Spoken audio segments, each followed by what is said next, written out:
Já estão vendo, né? Dá para ver. Sim. Ótimo. Então tá bom. Então, nós temos aqui, estamos aqui seguindo no estudo do Evangelho de João. Nós estamos estudando o capítulo 1 e nós já vimos aí João do capítulo 1 até o versículo 14, com um pequeno intervalo entre o 6 e o 9, que nós vamos ver hoje, que trata do ministério de João Batista. No entanto, os comentaristas, os estudiosos vão dizer que, de fato, todo o capítulo 1, o versículo principal desse capítulo seria o versículo 14. E aí nós temos aqui, né, o Evangelho de João, versículo-chave do capítulo 1, versículo 14, o alvo da nossa lição como um todo, né? Nós estamos vendo isso ao longo de toda a lição. Ao estudar essa lição, você vai afirmar que Jesus Cristo é de fato o próprio Deus encarnado em semelhança de homem, né? E aí nós vimos então na semana passada esse prólogo, como eu já disse para vocês, e nós vamos estudar hoje o ministério de João Batista, né? Então nós vamos ver ali, eu falei para vocês lerem, né, João capítulo 1, do versículo 6 ao 9 e do 15 ao 36. E depois Jesus e os primeiros discípulos, que é do capítulo 1, do 37 até o final do capítulo, até o 51. Foi essa divisão que nós fizemos em 3 partes, que é até um pouquinho diferente do que você tem na sua revista, tá bom? Então vamos lá. Eu trouxe o texto bíblico, mas sempre nesse formato de compartilhar, talvez fique um pouquinho pequeno aí para vocês lerem, né? Então eu vou ler aqui para nós iniciarmos sobre o ministério de João Batista. Então no capítulo 1 ele fala ali logo no começo, né, sobre João Batista, ali no versículo 6, que vai dizer assim: surgiu um homem enviado por Deus chamado João. Ele veio como testemunha para testificar acerca da luz, a fim de que por meio dele todos os homens crescem. Ele próprio não era a luz, mas veio como testemunha da luz. Estava chegando ao mundo a verdadeira luz que ilumina todos os homens. Ok? Então essa é a parte falando quem seria esse João Batista, a forma então... Vamos lá, tá, irmãos? João Batista é uma pessoa, o evangelista João é outra, tá? Não sei se alguém ainda tinha essa dúvida, mas já fica claro. Quem escreve o evangelho é um outro João. E João Batista aqui, no caso, é aquele que antecede o ministério de Cristo, que é relatado também pelos outros sinóticos, né? Mateus, Marcos e Lucas. Tá bom? Avançando aqui sobre João, aí por isso que eu falei para vocês, ficou bem pequenininho, então eu mesmo vou ler, porque eu não sei como você está visualizando isso, mas você pode inclusive acompanhar a leitura, se for o caso, na sua Bíblia aí, em João capítulo 1, nós vamos ler do versículo 15 até o 36. Eu só coloquei aqui mesmo para que a gente possa ter o texto bíblico, tá? Mas eu vou ler bem rápido aqui para vocês. Então, diz assim a partir do versículo 15: João dá testemunho dele, ele exclama: este é aquele de quem eu falei, aquele que vem depois de mim é superior a mim, porque já existia antes de mim. Todos recebemos da sua plenitude, graça sobre graça, pois a lei foi dada por intermédio de Moisés. A graça e a verdade vieram por intermédio de Jesus Cristo. Ninguém jamais viu a Deus, mas Deus unigênito que está junto do Pai o tornou conhecido. Esse foi o testemunho de João, quando os judeus de Jerusalém enviaram sacerdotes e levitas para lhe perguntar quem ele era. Ele confessou e não negou. Declarou abertamente: não sou o Cristo. Perguntaram: então quem é você? É Elias? Ele disse: não sou. É o profeta? Ele respondeu: não. Finalmente perguntaram: quem é você? Dê-nos uma resposta para que a levemos àqueles a quem nos enviaram. Que diz você acerca de si próprio? João respondeu com as palavras do profeta Isaías: eu sou a voz que clama no deserto, faça um caminho reto para o Senhor. Alguns fariseus que tinham sido enviados interrogaram-no: então por que você batiza se não é o Cristo, nem Elias, nem o profeta? Aí a continuação ali do 26 ao 36. Respondeu João: eu batizo com água, mas entre vocês está alguém que vocês não conhecem. Ele é aquele que vem depois de mim, cujas correias das sandálias não sou digno de desamarrar. Tudo isso aconteceu em Betânia, do outro lado do Jordão, onde João estava batizando. No dia seguinte, João viu Jesus aproximando-se e disse: Vejam, é o Cordeiro de Deus que tira o pecado do mundo. Este é aquele a quem eu me referi quando disse: Vem depois de mim um homem que é superior a mim, porque já existia antes de mim. Eu mesmo não o conhecia, mas por isso é que vim batizando com água, para que ele viesse a ser revelado a Israel. Então João deu o seguinte testemunho: Eu vi o Espírito descer do céu como pomba e permanecer sobre ele. E não teria conhecido se aquele que me enviou para batizar com água não me tivesse dito. Ou seja, o próprio Deus aqui, tá, irmãos? Aquele sobre quem você vira o Espírito descer e permanecer, esse é o que batiza com o Espírito Santo. Eu vi e testifico que este é o Filho de Deus. No dia seguinte, João estava ali novamente, com 2 dos seus discípulos. Quando viu Jesus passando, disse: Vejam, é o Cordeiro de Deus. Então, esse as primeiras cenas, vamos dizer assim, do palco que João, o evangelista, apresenta João Batista. A gente ainda vai ver algumas coisas sobre João Batista ao longo dos capítulos do Evangelho, né? Mas isso aqui você não tem na sua revista, e isso assim eu inclusive achei bacana, eu quis trazer, eu fiz essas declarações de João Batista acerca de Jesus Cristo, porque é muito interessante, né? O que João Batista fala de Jesus Cristo e o que Jesus Cristo fala de João Batista, né? Então, eu até destaquei em vermelho ali e trouxe, depois só copiei e colei para cá, né? Então, João Batista vai dizer: Jesus Cristo é superior a mim, porque ele já existia antes de mim. Ou seja, a mesma concepção que o evangelista João, no caso, que escreve o evangelho, tem sobre Jesus, quando ele escreve ali no início do capítulo, né? Ele é o verbo, ele já existia, ele estava com Deus. João Batista também tem essa percepção, e obviamente ele tem essa percepção porque Deus mostrou isso para ele, né? Então, demonstrando aí também nessa declaração que Jesus é Deus. A graça e a verdade vieram por intermédio de Jesus Cristo, né? Jesus é a verdade, né? E com ele nós temos a salvação pela graça. Essa frase aqui eu acho muito interessante, vocês vão entender por quê. Cujas correias das sandálias eu não sou digno de desamarrar. João Batista vai falar de Jesus. Ele é o Cordeiro de Deus que tira o pecado do mundo. Nós vamos entender esse versículo 29 aí. E já existia antes de mim, né? Mais uma vez, reforçando o que ele disse no versículo 15. Esse é o que batiza com o Espírito Santo, no versículo 33. E há uma ressalva importante aqui a dizer sobre o que é o batismo com o Espírito Santo. Este é o Filho de Deus, versículo 34. Vejam, é o Cordeiro de Deus, versículo 36. Agora, nós temos um paralelo aqui com aquilo que Jesus Cristo vai falar acerca de João Batista, que é relatado ali em Mateus, capítulo 11, versículo 11. Por isso que eu disse que essa partezinha vocês não têm, na revista, no caso, né? E Jesus ele vai falar assim de João Batista: Diga-lhes a verdade, entre os nascidos de mulher, não surgiu ninguém maior do que João Batista. Então, todavia, o menor do reino dos céus é maior do que ele. Então, olha só, irmãos, o que Jesus Cristo fala sobre João Batista é que não houve profeta de toda a antiga aliança, vamos dizer assim, né, do Primeiro Testamento, superior a João Batista. Moisés, Abraão, todos eles não foram maiores entre os nascidos de mulher do que João Batista. Olha que declaração impressionante. E lembrando que João Batista se alimentava ali de gafanhotos, né, e de mel silvestre. Uma pessoa extremamente humilde, né, vivia no deserto com roupas de pano, né, simples. E é isso que Jesus Cristo fala sobre João Batista. Agora, aí eu trouxe isso aqui, ó, primeira aplicação aqui pra gente, só sobre essa parte, né?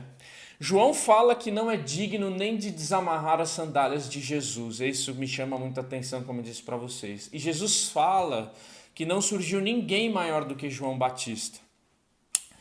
E aí eu pergunto, né, para vocês, irmãos, o que seria, o que nós somos, né? Quem, eu já usei essa expressão, né? Tá na moda, eu acho, mas a gente escuta e usa, né? Mas quem sou eu na fila do pão, né? Como muitas vezes a gente já ouviu dizer, se Jesus fala isso de João Batista, e aí eu fico com aquela pergunta que os discípulos fazem para Jesus naquela parábola do jovem rico, que está lá relatada em Mateus, Marcos e Lucas também, se eu não me engano, acho que Lucas também, mas Mateus e Marcos com certeza. Que depois, né, o jovem rico ele se afasta dizendo assim, muito triste, porque ele tinha muitas riquezas, quando Jesus pede para ele vender tudo. E aí e aí Jesus ainda traz algumas aplicações ali depois que ele se afasta para os discípulos, e os discípulos então indagam Jesus. Jesus, nesse caso então, quem que pode ser salvo, né? E aí Jesus vai dizer, para o homem é impossível ser salvo. Nós não temos a possibilidade de buscar ao Senhor por conta própria. Nós não temos um coração voltado a buscar ao Senhor por conta própria. Mas para Deus todas as coisas são possíveis. Então é interessante, e aí só um adendo, né? Nessa parábola aí, né, do jovem rico, Jesus não está condenando a riqueza, tá, irmãos? Jesus está falando ali de salvação. Isso é um ponto importante na interpretação da parábola, né? Não sei se você já tinha parado para pensar nisso, mas não há uma condenação explícita à riqueza em si, mas onde está o nosso coração e quem pode ser salvo no final das contas. Ninguém pode ser salvo sem a ação de Deus, sem que Deus antes faça um agir. E nós já vimos isso no próprio Evangelho de João, nós vimos isso no estudo que fizemos de Efésios. Então aqui é só mesmo um adendo, né? Porque eu acho isso impressionante. João fala que não é digno nem de desamarrar as sandálias de Jesus, e muitas vezes nós, já salvos no caso, né? Achamos que merecemos alguma coisa ou que precisamos de alguma coisa, né? E João Batista demonstra essa extrema humildade no seu falar, no seu agir, né? E ao mesmo tempo ele tem Jesus falando sobre ele que não houve ninguém maior que ele dos nascidos de mulher. Tá bom? Então só um paralelozinho para a gente pensar, né? Isso depois eu mando para vocês. Mas seguindo aqui, fazendo uma análise aí de versículo a versículo, isso aí você tem na sua revista, eu trouxe de lá mesmo, eu usei o mesmo conteúdo. Então vai dizer assim, né? No versículo 15, por isso que eu falei, talvez seja bacana você deixar aí a Bíblia aberta, para você ir acompanhando aí o que fala no versículo. Você viu que eu li ali de forma corrida, sem a divisão de versículos. Mas no versículo 15, então, o comentário vai dizer, né? João Batista declara que sua posição é totalmente inferior à de Cristo. Entre os dois há uma distinção, isso aqui eu achei bonito, por isso que eu deixei, é da sua revista também. Entre os dois há uma distinção entre o infinito e o finito, o eterno e o temporal, a luz do sol original e o reflexo da luz, né? Quase uma poesia isso aqui, comparando o ministério de João Batista e Jesus Cristo, né? Baseado naquilo que João Batista declara aí no versículo 15. No versículo 16, João Batista está ensinando que ele, juntamente a todos aqueles que são do Senhor, são apenas receptáculos da sua graça. Inclusive esse é o nosso ministério, né? Demonstrar a graça de Deus para as pessoas por meio de Jesus Cristo. E no versículo 17, graça essa que é superior até mesmo à lei de Moisés. A nova aliança em Cristo é superior à antiga aliança. Ele vai relacionar ali no versículo 17 a lei de Moisés, né, e os profetas. E Cristo é superior à antiga aliança, também um estudo que já fizemos em Hebreus ali, né? E o versículo 18, a glória se tornou conhecida aos homens na pessoa de Jesus. Vemos o Pai quando olhamos para o Filho, e tudo isso também, então João Batista atesta, ou como eu já disse, tem a mesma percepção que o próprio evangelista João, em todo o seu prólogo, em toda a sua introdução ali do 1 ao 14, ou seja, Jesus é Deus. Quando olhamos para Cristo, nós estamos vendo Deus, falando com Deus, né? Aí, na segunda parte aí dessa parte do ministério de João Batista, existe um diálogo feito ali a partir do versículo 19 até o versículo 28, quando um grupo de fariseus vem interrogar João Batista sobre o que ele estava fazendo, né? E aí a narrativa mostra essa discussão entre João Batista e os religiosos da época, né? O partido farisaico ali dos judeus. E na ocasião, perguntas foram feitas acerca da identidade de João Batista. Mas observe duas coisas, né? Os judeus não estão muito interessados de fato em quem é João Batista, é o que está dizendo aqui. Os religiosos não estão preocupados em saber quem é João Batista, mas eles querem condenar João Batista porque ele estava batizando as pessoas mesmo sem ser o Cristo, né? Então, isso vai ser visto aí no versículo 24, 25 e 28. Mas, ainda que as pessoas estejam perguntando sobre João Batista, ele também não está preocupado com falar quem ele é, né? Mas ele vai falar ele aproveita essa oportunidade para falar sobre Jesus Cristo. E aí ele vai falar isso no versículo 26 e no versículo 27. Né? João está mais preocupado, apesar de estar sendo interrogado, de falar de Jesus do que falar sobre ele mesmo. Isso é uma característica, irmãos, de muitos dos apóstolos também, que nós vamos ver. Por exemplo, Paulo aproveita todas as oportunidades para falar de Jesus Cristo em toda e qualquer situação, né? Quando estava preso, ele vai dizer, não se entristeçam por isso, né? Mas isso é oportuno para o Evangelho, porque toda a guarda pretoriana, por exemplo, conheceu o Evangelho através das minhas aflições, através do fato de eu estar preso. Então, mais um exemplo aqui também para nós, tanto de Paulo, que não é o caso hoje da lição, mas de João Batista, de que apesar de uma situação que às vezes é desconfortável, né? No caso ele estava sendo interrogado, questionado, ele não está nem aí, né? Vamos dizer assim, ele está aproveitando a oportunidade de declarar quem é Jesus Cristo na vida dele, né? Que assim possamos ser com a gente, que nós possamos aproveitar cada momento da nossa vida, seja ele bom ou ruim, para declarar quem é Cristo na nossa vida e que Ele é o nosso Senhor. Né? E aí, entrando um pouquinho mais aí, então, do 19, vimos ali até o 28, e agora do 29 ao 30, nesses dois versículos, no dia seguinte, né, uma nova situação que vai dizer lá no versículo 29. Então, depois aí dessa discussão, satisfeito por ter afirmado aos fariseus a grandeza de Cristo, João tornou-se agora específico quanto à sua pessoa e obra. Então, o ministério de João Batista, irmãos, ele batizava com água porque ele, de fato, o ministério dele era o fato que o pecado existia, né? Só que ele não podia fazer aquilo que só Cristo pode fazer, que é o ministério de Cristo, então, que se relaciona com a remoção do pecado. Cristo era o Cordeiro de Deus, né?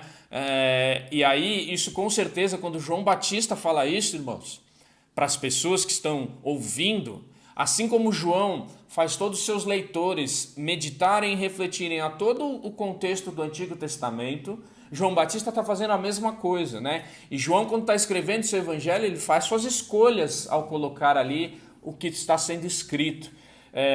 Então isso corrobora as duas ideias dos dois Joãos, vamos dizer assim. Mas, então, quando João Batista fala, ele é o Cordeiro de Deus, trazendo para aqueles leitores ou para aqueles que estavam ouvindo a história, né, que está revelada ali em Êxodo 12:3, falando sobre o Cordeiro de Deus, a profecia lá em Isaías 53:7 também falando sobre o Cordeiro de Deus e o que ia acontecer com o Cordeiro. Juntam-se para, então, a história e a profecia juntam-se para fornecer os antecedentes desse título, ou seja, ele é o Cordeiro de Deus, o sacrifício enviado por Deus para todos aqueles que seriam dele, né? E para a remoção dos pecados. Seguindo aqui, né? João, versículo 31 ao 36, para a gente encerrar a parte de João Batista. João define o propósito do seu batismo, revelar o Senhor. Só isso que ele podia fazer. Olha, vocês pecaram contra o Senhor, e eu estou aqui declarando para vocês, o Senhor virá, né? E então ele está revelando o Senhor a Israel. Esse era o ministério dele. E ele faz isso no versículo 31. E aí no versículo 32 a 34, aqui achei interessante isso do comentário Moody, né? João, no caso aí o apóstolo, não João Batista, quando ele faz essas escolhas e a forma como ele apresenta esse texto, né? Esses textos, ele então dá 3 testemunhos excelentes da pessoa e da obra de Cristo. Então, como cordeiro, sua missão era de redenção, como cordeiro de Deus. Ao batizar com o Espírito, ele funda a igreja, né? E a gente vai ver também toda a história da igreja em Atos, né? Quando eles recebem o Espírito Santo. E como filho de Deus, ele seria digno de adoração e obediência, né? Então, e João apresenta isso nessa forma como ele escreve o seu evangelho nesses primeiros versículos aí, né?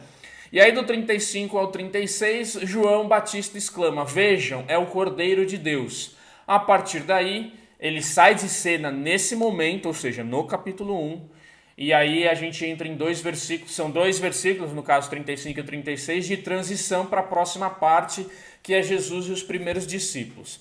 Só um ponto importante, que eu disse aqui para vocês no batismo com o Espírito Santo, não é o tema da nossa aula de hoje, mas, irmãos, todos aqueles que confessam o Senhor Jesus Cristo e o aceitam como único e suficiente Salvador e vão às águas do batismo, eles automaticamente são batizados com o Espírito Santo, tá, irmãos? Isso é o que nós cremos, isso é o que nos diferencia em qual sentido? Não porque nós somos diferentes, mas isso é uma teologia, vamos dizer assim, uma compreensão das Escrituras que nos diferencia de algumas outras denominações também evangélicas, né? Então nós cremos que não existem 2 batismos, aquele que é um batismo com água e depois um batismo com o Espírito Santo. Não, não, não. O batismo nas águas é só um símbolo para a igreja, né? Demonstrando que você sabe que você é pecador e que você está então agora partindo para uma nova vida e confessando o Senhor Jesus Cristo, e a partir daí você é selado com o Espírito Santo. Isso inclusive nós estudamos também no Evangelho de João, né? Na carta aos Efésios, que nós estudamos antes do Evangelho de João. Então, esse batismo com o Espírito Santo está muito bem explicado ali nessa obra do Espírito Santo, que nós todos temos o Espírito Santo que habita no nosso coração, habita na nossa mente e coração, a partir do momento que nós confessamos o Senhor Jesus Cristo. Tá? Então, isso aqui eu achei importante dizer, né? Porque então quando João Batista fala, esse é o que batiza com o Espírito Santo, todos nós hoje que estão aqui na classe, nós somos batizados com o Espírito Santo, tá? A partir do momento que você é batizado ali nas águas e confessa o Senhor Jesus, você já tem a obra do Espírito Santo que vai trabalhando em nós e é aquele que nos capacita para aperfeiçoamento dos santos, né? E aí até a glória do Senhor. Então só um adendo rapidinho, né? Não é o tema da lição esse, mas só para que fique isso claro na forma como nós batistas, né, compreendemos o batismo no Espírito Santo, né? Ok? Então, seguindo aqui, então essa é a parte de João Batista, né? Então, qual que era o ministério dele, o que ele declara sobre Jesus Cristo, né? E aí ele, no versículo 35 e 36, João Batista, ele tinha discípulos, irmãos. Isso era comum, todo profeta, ou rabi, né, o mestre, no mundo antigo, ele tinha os seus discípulos, pessoas que seguiam, né, aquele líder e queriam fazer tudo o que ele fizesse, né? Então João Batista também tinha as suas pessoas em volta dele, né? Só que João Batista, isso não era comum, ele é muito humilde, porque ele fala assim, ó, esse é o Cordeiro de Deus, o que eu venho fazer aqui é para anunciar esse aqui. E a partir daí nós entramos na segunda parte hoje da nossa lição, que seria Jesus e os primeiros discípulos. Então, novamente aqui, tá? Eu vou ler bem rápido esse trecho, né, que é do 37 até o 51, você acompanha aí na sua Bíblia, e vai dizer assim: ouvindo-o dizer isso, os 2 discípulos seguiram a Jesus, voltando-se vendo Jesus que os 2 o seguiam. Então olha só um ponto aqui, ouvindo a dizer isso, os dois discípulos seguiram a Jesus, ouvindo quando lá no 36, versículo 36, João Batista fala, olha, esse aí é o Cordeiro de Deus.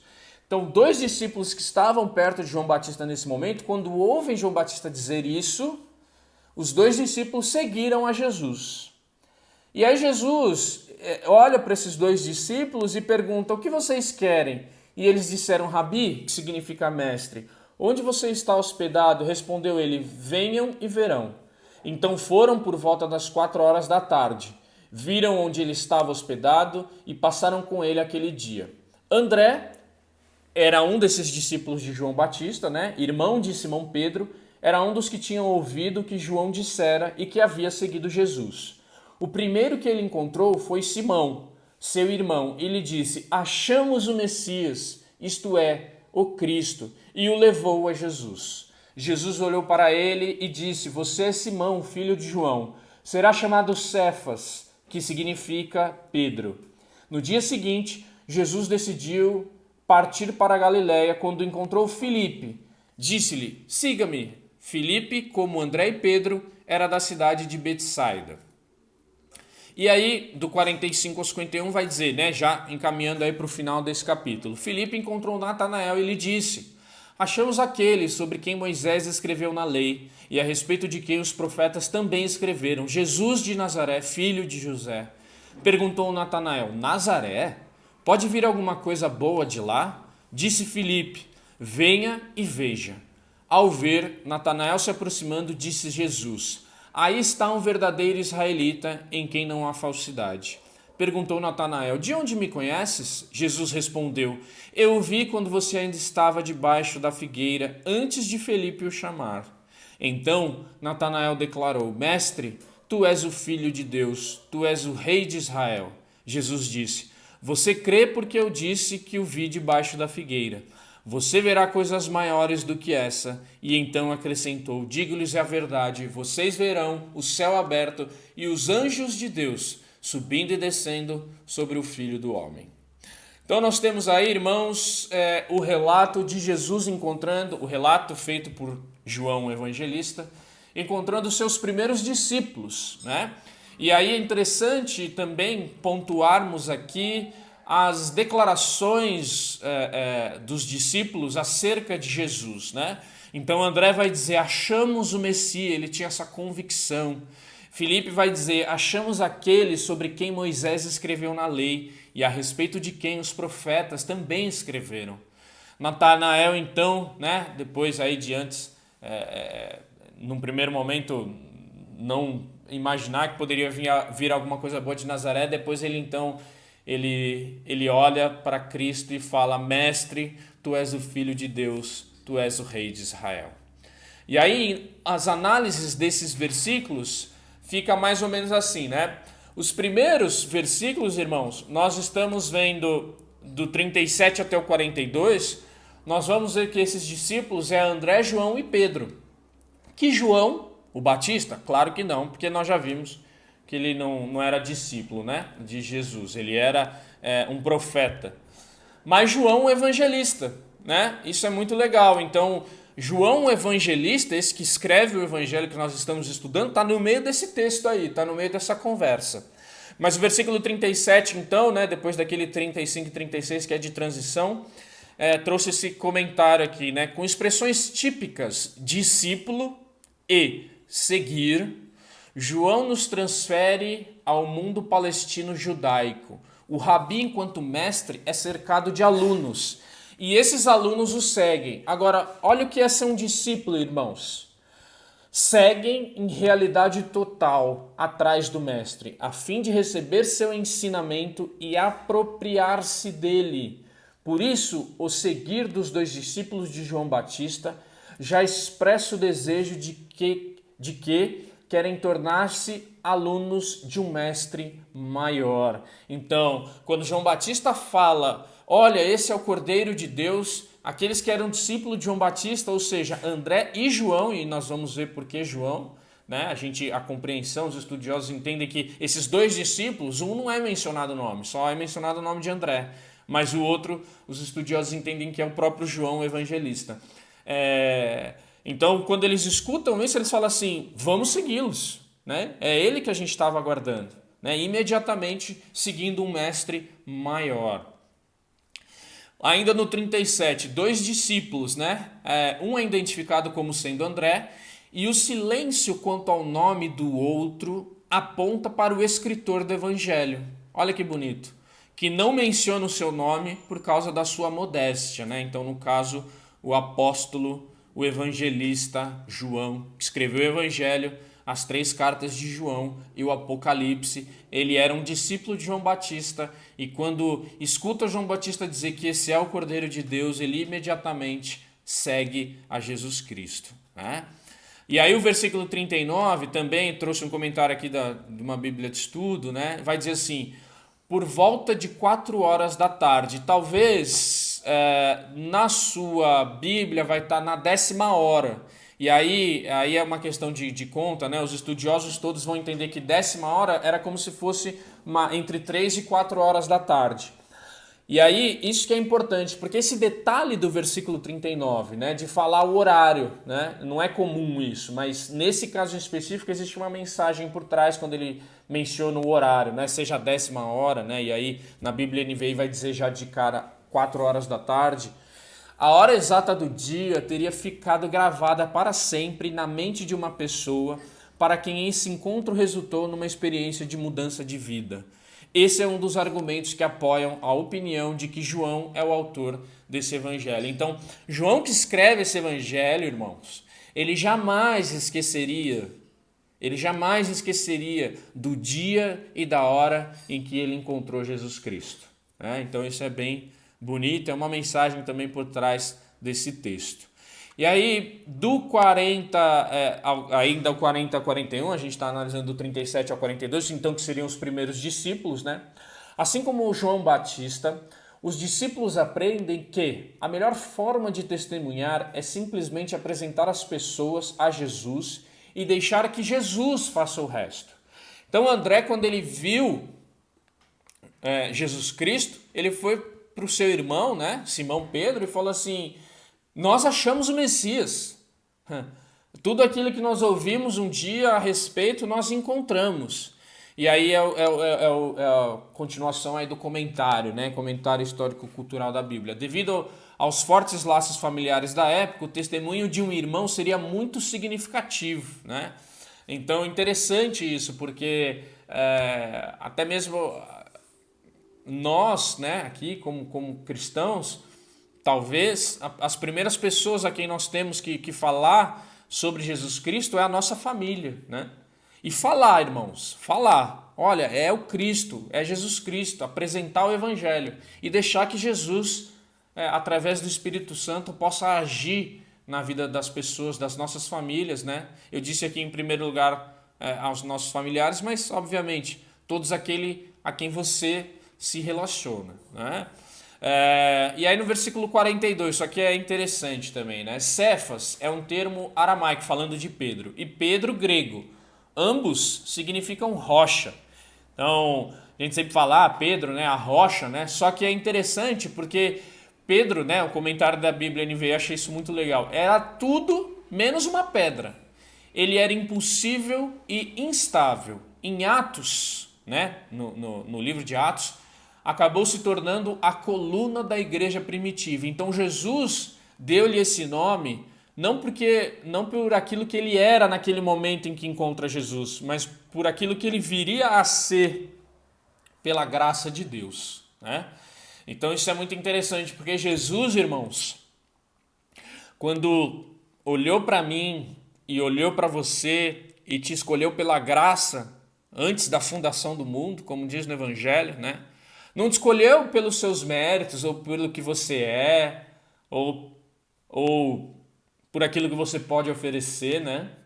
Mas um dia Jesus te escolheu por aquilo que você vai ser, né? E nós estamos nesse processo de aperfeiçoamento constante através do Espírito Santo, até que um dia estaremos com Ele na glória, né?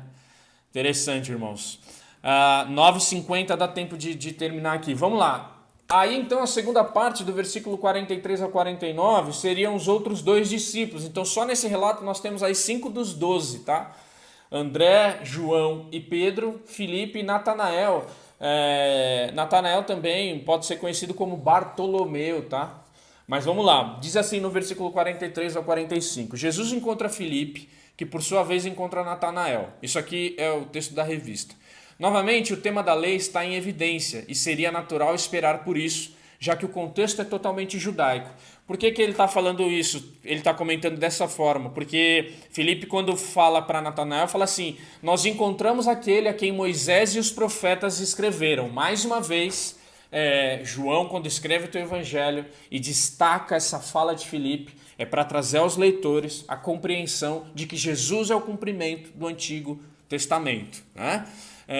Então tem todo esse contexto aí judaico por trás. Agora, aí é um comentário do autor da lição da revista, né? Da criação ao final do Pentateuco, de Josué a Malaquias, que é o final do Antigo Testamento. O ponto central é Cristo, né? Então, as Escrituras revelam o Senhor Jesus. E aí no versículo 46, Filipe reconhece Jesus como o Messias e a declara com toda a convicção a Natanael. Então, Filipe o convida para testemunhar, vem e vê, né? Ainda no versículo 46. Isso porque existe uma indagação ali de Natanael que seria natural de alguém que conhecia as Escrituras. E aí, então, no versículo 47, nós temos: rapidamente a atenção de Jesus se volta para aquele novo discípulo que já trazia consigo o temor do Senhor. O ponto de destaque aqui é que Natanael era um israelita, ou seja, conhecia a lei e os profetas. E só um ponto que eu não coloquei aqui no slide, mas os comentaristas vão dizer, por exemplo, que quando Jesus fala assim: está aqui um verdadeiro israelita, é porque está aqui aquele que não tem falsidade, é porque dentro do povo de Israel existiam pessoas que iriam crer em Cristo, né? Nós vamos ver várias dessas dinâmicas, os que dentro do povo de Israel, porque Jesus veio para o povo de Israel em primeiro lugar, né? Alguns creram e alguns não creram, né? Natanael era um israelita, era um judeu, e ele até faz algumas indagações naturais. Jesus não condena essas indagações. Será que pode vir alguma coisa boa, né? Mas isso demonstra que ele tinha um coração sincero diante de Jesus. Jesus não está condenando isso, né? Mas ele fala: aqui está alguém que não há falsidade. E é alguém que dentro do povo de Israel vai crer em mim. Porque Jesus já havia visto Natanael antes mesmo de Filipe o procurar, que é o que fala no relato. E aí no versículo 49 nós temos então também a declaração de Natanael: mestre, o Senhor é o Filho de Deus, o Senhor é o Rei de Israel. Revelam a sua atitude, a sua autêntica crença no Messias prometido, que faria coisas grandiosas, que ali está no versículo 50 e 51. Seguindo aqui, só mais um comentário sobre o 50 e 51, lá da comentário histórico-cultural da Bíblia. A abertura dos céus indicava uma revelação maior. As palavras de Jesus são uma alusão a Gênesis 28:12. Jesus é o novo caminho entre o céu e a terra, né? No qual anjos sobem e descem, porque essa alusão, né, é aquela história de Jacó, né, quando ele visualiza isso. Ok, irmãos? Então é isso sobre os discípulos. Vimos sobre João Batista, vimos então Jesus encontrando os seus primeiros discípulos nesse capítulo 1. E aí algumas aplicações para hoje, bem rápido aqui para os irmãos refletirem. Eu quero dividir isso com você depois para que você continue pensando sobre isso. Eu trouxe aqui um comentário que dizia: discípulos seguem em realidade total atrás de seu mestre, a fim de receber seu ensinamento e apropriar-se dele. E aí a pergunta: como discípulos de Jesus, eu tenho buscado a Cristo antes de todas as outras coisas, de maneira que eu me aproprie dos seus ensinamentos? É uma pergunta, né? Se eu falar: não, eu sigo Jesus, eu sou discípulo de Jesus, é mesmo? Como que você demonstra isso, né? Quais são os ensinos desse mestre, né? As pessoas seguem pessoas, irmãos. As pessoas seguem os influencers hoje em dia no YouTube, seguem grandes líderes, né? Seguem talvez até políticos, um e outro, né? Times de futebol, enfim, celebridades, né? E às vezes se espelham nessas pessoas no seu modo de viver. Agora, nós que dizemos que somos discípulos de Cristo, né? Como que nós estamos vivendo? Será que a forma como nós estamos vivendo, né, demonstra os ensinos de Jesus, né? Outra coisa ainda sobre discípulo. Discípulos aprendem que a melhor forma de testemunhar é simplesmente apresentar às pessoas o seu mestre e deixar que ele faça o resto. E aí a pergunta, duas perguntas. Meu testemunho de vida, o meu, apresenta Jesus Cristo para as pessoas à minha volta? Eu tenho coragem e ousadia de apresentar Jesus como Salvador com a convicção dos primeiros discípulos, com alegria, com entusiasmo, né? Que André fala, olha, achamos o Messias, né? E Filipe, olha, nós achamos aquele que Moisés e os profetas escreveram, nós achamos, né? Será que nós temos testemunhado de Cristo dessa forma? E aí, por último, né? Que isso é uma conclusão da revista, né? Da nossa lição, né? Conhecer quem de fato é Jesus Cristo muda completamente a maneira como nos relacionamos com Ele e com os outros à nossa volta. João apresenta... E aí, isso é o que fala o autor da revista. Aí eu coloquei aqui para os irmãos, né? Baseado em tudo que nós aprendemos nesse capítulo 1, irmãos, João apresenta Cristo como a palavra, lá em João capítulo 1, versículo 1. Então, a única forma hoje de conhecê-lo é através do estudo das Escrituras Sagradas, né? Então, se eu quero me apropriar desses ensinamentos do meu mestre, não tem outro jeito a não ser estudar as Escrituras. E aí a pergunta, a forma como eu me relaciono com Cristo ou com os outros está de acordo com as Escrituras Sagradas, né? A forma como eu busco ao Senhor, a forma como eu me relaciono com as pessoas está de acordo com o que diz as Escrituras? E mais aqui eu trouxe essa frase, esse pensamento de Billy Graham, que com certeza, irmãos, foi aí um dos maiores evangelistas, os cristãos, né? Muitos cristãos dizem que ele foi um dos maiores evangelistas depois do próprio apóstolo Paulo. Paulo, que foi o grande evangelista do cristianismo, né? Que viajou, que fundou igrejas, até pelo mundo que nós vivemos hoje. Billy Graham viveu até 2018, se você não conhece, vale a pena. Tem inclusive filmes no YouTube ou filmes no Amazon, né, que é um streaming, mas era um pastor norte-americano, pastor batista, morreu em 2018, e ele disse em certa ocasião, nós somos as Bíblias que o mundo está lendo, nós somos os sermões que o mundo está prestando atenção. Muito profunda essa frase, irmãos, porque se muitas vezes o mundo está agindo como está agindo em nome de Jesus, nós temos responsabilidade sobre isso, né? Nós que somos cristãos. Para concluir, essa conclusão da tua revista, né? Como é bom conhecermos mais sobre a identidade do nosso Senhor Jesus Cristo, sabermos quem de fato Ele é e como isso resulta na obra maravilhosa que realizou por nós. Por toda a Bíblia, o Senhor vem se revelando a nós como Criador, como Messias prometido, como Cordeiro de Deus, como o Salvador, como Deus encarnado. Louvamos a Deus por fazermos parte daqueles que não negam a absoluta autoridade de Jesus Cristo.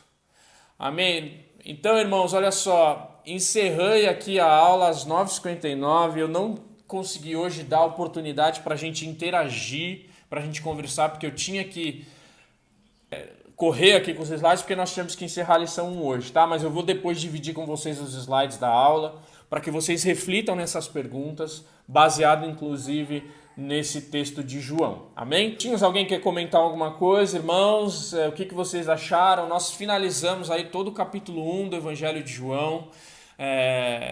Irmãos, de verdade, eu poderia dividir ainda só o ministério de João Batista hoje e depois os discípulos. Assim, é muito profundo, tem muita coisa para aprender, é muito legal. Só que a gente precisa avançar mesmo, tá?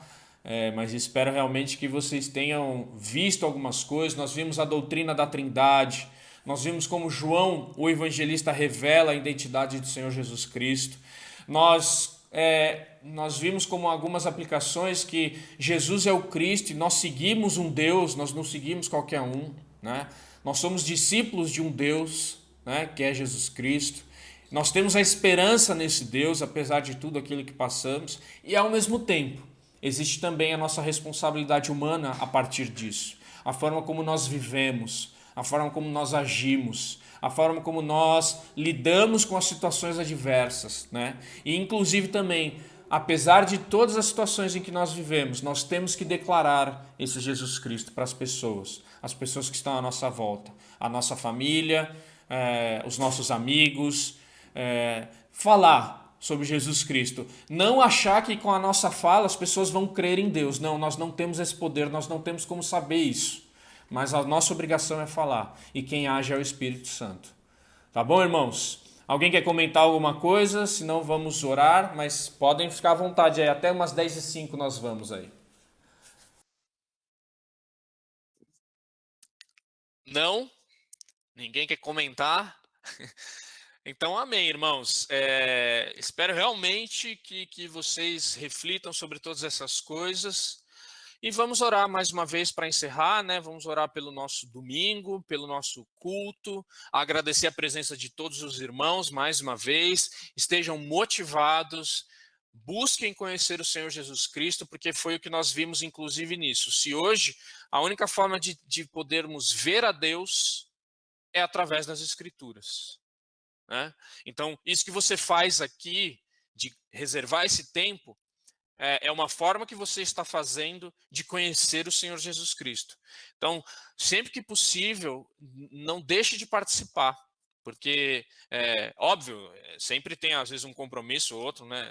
Isso é normal, só estou dizendo, mantenham firmes esse compromisso, tá bom? De estarem na Escola Bíblica Dominical, e é muito mais proveitoso esse momento que é ao vivo, né, que estamos aqui conversando, hoje não deu tempo muito para interagir, do que a aula no YouTube. A aula no YouTube é um complemento, assim, é um algo a mais que a gente faz, inclusive, mais uma vez agradecendo aí o Weber, porque eu não tenho a menor condição de fazer isso aí, eu não manjo nada de edição, de publicar e de fazer, então eu agradeço muito o Weber. Só a sala Ebenezer tem isso, as outras salas da EB não tem, né? Então vocês são privilegiados ainda mais, né?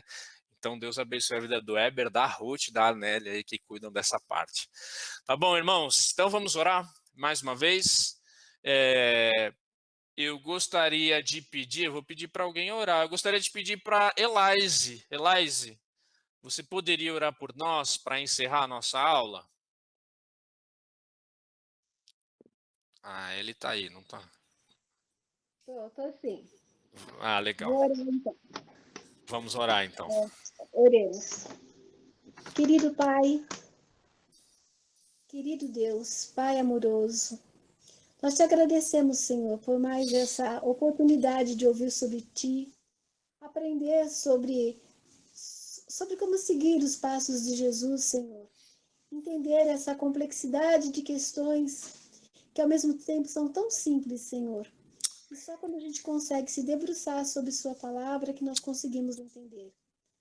Agradeço, Senhor, a vida da Ruth, a vida do Renan, de suas famílias que dão o apoio necessário a eles, Senhor, para que nos proporcione esses momentos de encontro, de reflexão na Sua palavra, Senhor. Continue capacitando cada um deles no seu espírito, Senhor. Nos ajude a conseguir, a prosseguir nesse diálogo com cada um de nós, Senhor. Que isso frutifique em nossas mentes e corações o tempo todo, Senhor. Oro por sua igreja, pela Igreja Batista do Ipiranga, seus pastores, Senhor, pela família do nosso ministro de música, pela pequena Isabela, Senhor, seja com eles. Peço que o culto hoje seja uma bênção, Senhor, que o Senhor visite cada coração na sua necessidade e que nós consigamos sempre, em todas as situações, te adorar, Senhor, em alegria, em paz e principalmente em gratidão pela salvação, pela graça de estarmos na sua presença, Senhor. Amém. Em nome do seu Filho amado Jesus, eu te agradeço e te apresento essa oração. Amém. Amém. Amém. Amém. Amém, irmãos. Então, bom domingo. Amém. Deus abençoe. Bom culto aos irmãos. E nos vemos no domingo que vem. Fernando, que é o diretor, disse que não tem feriado, hein? Tem EBD e vamos em frente, tá bom? Bom para Se você, cuida. Renan. Valeu. Amém. Abraço, beijo. gente. Abraços Bom a domingo para todos. todos. Deus Abraço. abençoe. Amém. Bom domingo. Amém. Bom domingo. Tchau. Deus abençoe. Bom dia, bom domingo. Abençoe a todos. Bom dia. Tchau, Bom gente. dia. Obrigada. Boa semana. Que Deus abençoe a todos. Domingo maravilhoso Amém. com vocês. Obrigada, Amém. Rita. Obrigada, Beijo. viu? Tchau, Amém. tia. Beijo, Dona Expedita. Tchau, tia. Beijo a todos. Fiquem com Deus. Minha tia Amém. maravilhosa. É a cópia da minha mãe. É verdade. Tadinha. Tchau, gente. Bom domingo. Beijo. Tchau. Tchau. Pode.